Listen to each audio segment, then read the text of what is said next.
Hi everyone and welcome back to my channel. I am Delilah from the Holistic Enchilada, and in this video I'm going to be talking all about frizz. That is what I get asked about the most on my blog comments, Instagram messages, emails. People are constantly asking me why they still have frizz, what they can do for the frizz, what could be possibly causing the frizz. So I'm going to share with you 11 surprising reasons that you have frizz and exactly what you can do for each one to help reduce the amount of frizz that you have. Now, because there are 11 different reasons, I can't tell you specifically which one is causing your frizz, but just listen to these reasons and think about your routine, think about your environment, the weather where you live, think about the products that you're using, and take all that into consideration and think about what of the 11 things that I mentioned could possibly be contributing to your frizz. It may be one or it may be several, and start to experiment with that. Take the advice that I give you and see if it has an effect, and if it doesn't, then try something else, because you know how it is with this whole curly girl method. Everybody's hair reacts differently to everything, every ingredient, every product, every styling technique and method. So more trial and error for you. However, I think this video will be very helpful. It has been really helpful for me to reduce the amount of frizz that I have, so I hope that this will help you. The first possible cause of frizz is dew points. And I will be honest with you, I didn't even know what dew points were last year, like a year ago. I learned about this in reading more about how the weather affects my hair and learning through other bloggers who have been sharing about their curly girl journey and weather and dew points. So if you're not familiar with dew points is the temperature at which water begins to condense. So for example, at what temperature do like little beads of water start to form on the grass outside? Dew points are really a bit more technical than that, but that's like the really basic slimmed down version for you to understand. It's basically when water droplets start to form based on the temperature. So this is relevant because depending on the products that we put in our hair, they can react with the moisture that is around us. So the two main things you want to think about are humectants and emollients. Humectants are ingredients like glycerin that reduce the loss of moisture in your hair. So they really help keep your hair moisturized, but they attract water molecules around them to keep your hair moisturized. So that can cause a lot of frizz if there's a lot of moisture in the air. And that is a big reason why some people avoid glycerin. Now, this is a big problem if you are in an area that has very high dew points. It's also a problem if you're in an area with low dew points. The ideal kind of range you want to look for is between like 30 and 60 degrees Fahrenheit. That's like the middle range of where you can use humectants and it's not going to react. That is never the case in Florida. It is always above 70, so I can never use humectant. Maybe in the winter if we have a cold front for like a day or two, but it's always 70 or 80, so I can never use humectants. And I make sure that glycerin is not one of the first 3 or 4 ingredients in a product, a leave-in product that I'm using, because I know that my hair is just going to get frizzy as soon as I go outside if I do use it. If you do live in an area that has high dew points, you want to use firm hold styling products. So if you do happen to use something that you like that has glycerin, maybe it's a curl cream or a curl activator, make sure you layer a firm hold product over that to prevent the glycerin attracting the water that is in the air around you. Now you can also use emollients to help seal the moisture in your hair and prevent your hair attracting the water around it, because that's what emollients do. They basically seal the hair and retain the moisture that's in there. But emollients do build up over time because they are things like oils and butters. So you can use them, but you're gonna have to clarify more often, and they can weigh down your hair. I cannot use emollients, so I don't even bother with that. I just make sure that I use a hard hold gel and I'm good to go. And really that's all I style with. I style with a gel. I don't use any other styler. Now, I do have a free download that is a guide to humectants and emollients and basically weather styling, what specific ingredients you can or you need to avoid according to how the weather is and which ingredients are good. You can download that. I will link it below. The second most common reason for frizz is a protein moisture imbalance. And what this means is that your hair either has too much protein or too much moisture, and either one will lead to some frizz. So you have to find a good balance of protein and moisture, which is a little trickier than you'd expect. Things to look for example, if you don't have enough protein and your hair maybe has too much moisture, your hair will look, or your curls and waves will look more stretched out than usual. They may appear dull, and they usually feel soft and mushy, especially when they're wet, or if you put conditioner in it, they're gonna feel way too soft and mushy. So if your hair is not really holding its curl, it's kind of lost its kind of like oomph, maybe it's not as shiny, it's flat, it's dull, give yourself a protein treatment. Try a protein mask, like one of the deep conditioners that have a lot of protein in them. You can try a rice water rinse, a gelatin treatment. I like to do rice water rinses once a month. My hair loves them. Doesn't work for everybody, but that's what my hair prefers, so I do that to keep my protein moisture balance in check. My hair doesn't like a lot of moisture, so I have to be careful with deep conditioners. Now, if your hair has too much protein, it's usually gonna feel dry and rough and look stringy. So when you have trouble getting clumps and it's really stringy, and it's not because of product overload, it's just that's the way it is, then that is usually too much protein, and you're gonna have to focus on some deep conditioning for a couple of weeks to get that balance back in check. Both of these conditions, like I said, can cause frizz. So go ahead and do the treatments for a couple of weeks until you start to see the frizz lessen and your hair starts to look a little better. The third reason that you may have frizz is that you could be using the wrong styling products. I cycled through a couple of styling products when I first started the curly girl method. There are so many to pick from now. You've got curl creams and curl activators and gels and mousses and serums and I don't know, all this stuff. If what you're doing now is not working, if you have frizz, then it could be your styling products. So remember this one's kind of tied into all the other ones. You have to look at the ingredients and you have to say, okay, does my hair like protein? Does my hair need protein? Maybe this product has too much protein. Maybe the glycerin in this product is reacting with the dew points, the humidity, and it's not agreeing with the weather and the climate that I live in. Maybe it has too much moisture. Maybe this product is giving my hair too much moisture and it needs a little more protein. Think about, it's a little tricky. You do have to kind of be like a scientist and analyze everything. Look at your products, think about what's going on with your hair, and think about if maybe the products are just not the right combo right now. Maybe you just need to tweak things a little bit, add something, take something out. The fourth reason for possible frizz is applying styling products the wrong way.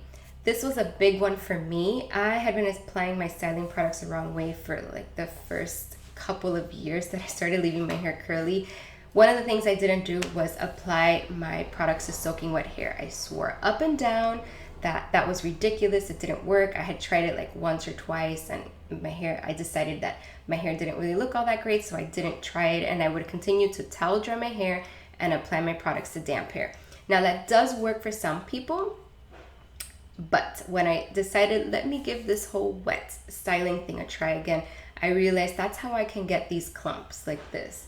I wasn't able to get these clumps, and most of my hair was like this. Like it was just these stringy little things, and I just had a lot of stringy curls. So they curled the same way, but it was really stringy, and it just didn't look that good. It looked frizzy.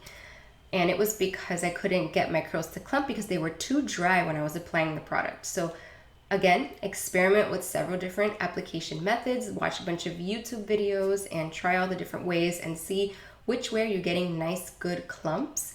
That's the method that is gonna be best for your hair. The fifth reason that you may have frizz is buildup, and buildup can be caused by products and hard water. So products that have emollients in them, like shea butter and oils that I talked about earlier, these things do build up over time. So a super popular line, Shea Moisture, because it's affordable and it's pretty non-toxic, that one does lead to buildup. This is a line that I used to use, and I noticed after maybe like 6 months, my hair was starting to get a little stretched out and just look dull. It wasn't as shiny as before, and I didn't learn until later. I had totally switched my products, but I didn't learn it was because it had buildup and I just needed to clarify. So you can use those products, but you're just gonna have to clarify on a more regular basis, more often than others. The other thing that I recently learned is, I moved to an area with hard water. I didn't used to have hard water before, and so I would clarify maybe once every 2 or 3 months when I would get my hair cut once a year. I never really needed to, so I very rarely clarified. But now I do it 2 or 3 times a month because after just 3 weeks of being here, my hair looked terrible. I was like, what is going on? I haven't changed anything. I'm using the same products that have always worked. It's only 4 hours north of where I used to live, so it's not like I'm in a completely different climate. It's still tropical here. And then I realized the water was building up all over the house, and I thought, you know what? It's probably building up in my hair. I got a clarifying shampoo, Kinky Curly Come Clean, and that's exactly what I needed. The first time I used it, my hair finally came out like this. It was shiny, nice and clumpy, springy, bouncy, like it had come back to life. So if you have hard water, make sure you're clarifying with a shampoo that actually removes hard water buildup. So Kinky Curly Come Clean is one. It's not super strong, but I don't have like really hard water. There are some other brands, and I will link to them below so you can have a look. The way you'll know if your hair needs to be clarified is if it's looking dull, weighed down, and it's getting like greasy more quickly, it's just not lasting as long between wash days, then you'll know it's time for a clarifying. Reason number 6 is touching your hair while it is drying or shaking out the crunch too early. I've done that many times. Being impatient, I'm like, okay, I want to take the crunch out, and as I'm doing it, I'm like, oh crap, I can tell my hair is not 100% dry yet. And of course, it leads to some frizz. So make sure that the second you put product in your hair and you squish it in, that's it. You are not touching your hair again until it is 100% dry, unless it's to diffuse it. You know, you have to touch it to diffuse it, but don't be, flicking your hair around and putting it in a pin or even scrunching out the crunch if it's not 100% dry. Reason number 7 is using regular towels. And I've talked about this many times. If you are doing the curly girl method, you're probably aware that a regular towel is not what you should be using. But if not, then make sure that you're using a hair towel that is not like the terry cloth, like a microfiber towel can work. A t-shirt is going to be your best bet. That t-shirt material just absorbs water, doesn't absorb too much, and it's not causing any friction. You also don't want to rub. You want to put your hair in the towel and just squeeze up like that, and you're going to just do that until you go all the way up to your scalp. Do that all over until it's not dripping anymore. It doesn't take very much. That's how you want to dry your hair. Reason number 8 for possible frizz is that your hair is just damaged. And this is a hard one because you can't really fix damaged hair. You can deep condition and do protein treatments to try to fill in the gaps and soften it a bit, but ultimately that hair is just way more prone to frizz because it is damaged and it just needs to be cut off. Unfortunately, that's probably not what you want to hear. So if your hair has been through a lot of processing, coloring, treatments, perms, straightening, especially those straightening treatments like the keratin and that kind of stuff, it's going to be highly damaged, and it's probably going to frizz a lot more than if it didn't have those treatments done. So your best bet is to treat your hair kindly, figure out your hair porosity, and make sure that you're clarifying, deep conditioning a lot, and doing protein treatments. Those 3 things are going to help your hair look its best until you're able to cut off all the damaged hair.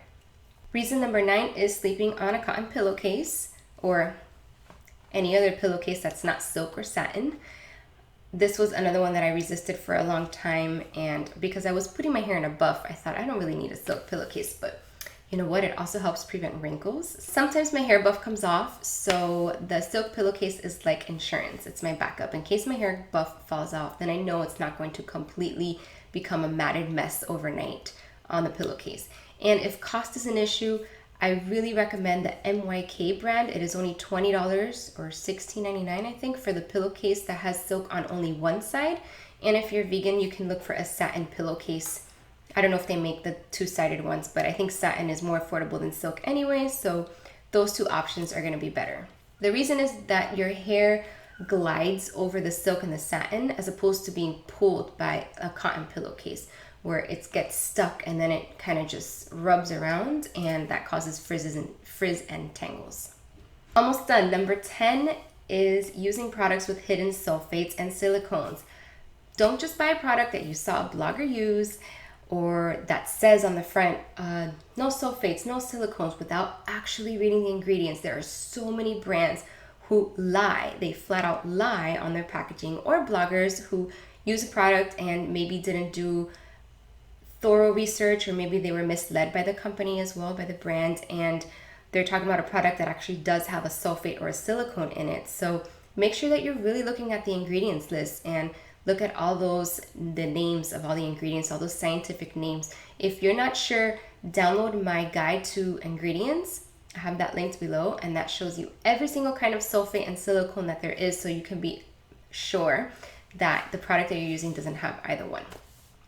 And the last one, number 11, is humidity, and I feel like everybody knows that one, so it's not really surprising, but I have to talk about it in a post or a video about Frizz. Now, you all know I live in Florida, so humidity is just something I deal with on a daily basis. This is why I use hard hold styling products. But lower humidity can also affect your hair. Like if you live in a very dry climate, it can be really drying on your hair, and that can cause frizz as well. So it's not only a thing that you deal with if it's high humidity, it's also a low humidity concern. So take that into consideration. If you live in an area that has very low humidity, you're gonna need to add some extra moisture into your hair so that it doesn't start to frizz. Some ways that you can deal with the proper hydration, and this is gonna help with humidity as well as with dew points and damaged hair, is make sure that you're using a leave-in conditioner and make sure that you're deep conditioning on a regular basis. Those two things alone are gonna help you in a couple of different areas if you've got. Another kind of overall tip is to use firm hold styling products. Usually if you have frizz, a firm hold styling product is really gonna help you maintain that style regardless of what the reason is that you have frizz. It'll help a little more than if you're just using soft hold products. So those are all my tips for frizz. Go ahead and give them a try and let me know in the comments how it works for you, or what reason you think maybe you're having frizz. I really improved the look of my hair by researching all these ideas for frizz and addressing each area. So I hope that this is helpful for you. I also want to mention, if you haven't seen it yet, I have a beginner's guide to the curly girl method. It's a 10-page download, which includes all the steps to get started on the method: how to wash your hair, how to condition, how to dry, how to style, how to make it last. It has all the ingredients information, what to avoid. It has terminology explained, things like plop, scrunch out the crunch, what does all that stuff mean? And it's basically just a general beginner's guide. I also, like I mentioned in the video earlier, have the quick download that's just ingredients if you want to just download something to have on your phone, what ingredients to avoid. And I also have a download for weather styling, so it addresses humidity and dew points and the specific types of ingredients you need to stay away from or use depending on the climate where you live. So all three of those things are going to be linked below, in addition to a blog post that details everything that I just talked about here, so you can reference that as well. And if you enjoyed this video and you would like more content on curly hair and clean beauty, then please subscribe to my channel, and I will see you in the next video.